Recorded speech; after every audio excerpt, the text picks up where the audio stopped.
সুলতান মাহমুদ গজনবীর ঘটনা, আয়াজের ঘটনা, এক ধনী বড় টাকাওয়ালা মালিক আর গোলামের ঘটনা।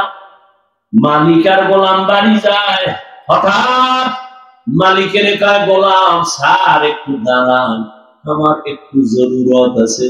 দাঁড়াই নাম দুইখা গেছে মসজিদে, মসজিদে গিয়া সেজদায় যাইয়া কান্দে। মালিক অপেক্ষা করে, আয় না কেন? নাইমা গিয়া দেখে গোলাম সেজদায় পড়ে কাঁদে, ও মালিক তোমার দরবারে হাজির, তুমি কবুল করো।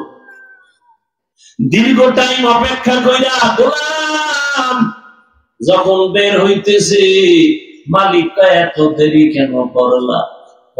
যেই মালিক তোমার মসজিদে ঢুকায় না, ওই মালিক আমারে যেন কেমন বের হইতে দেয় না। মাছ পানি ছাড়া ভালো লাগে না, মাছ পানি পাইলে মনে করে আমার জীবন।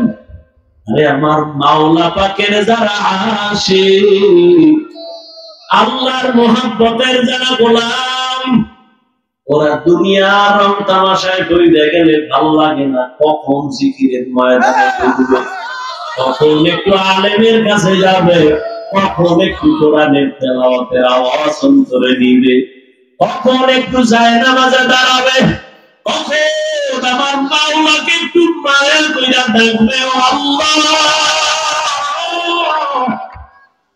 আরে আমার মাওলারে ডাকলেই তো বান্দা এত খুশি, আল্লাহর মহব্বত অন্তরে জমা হয়ে যায়।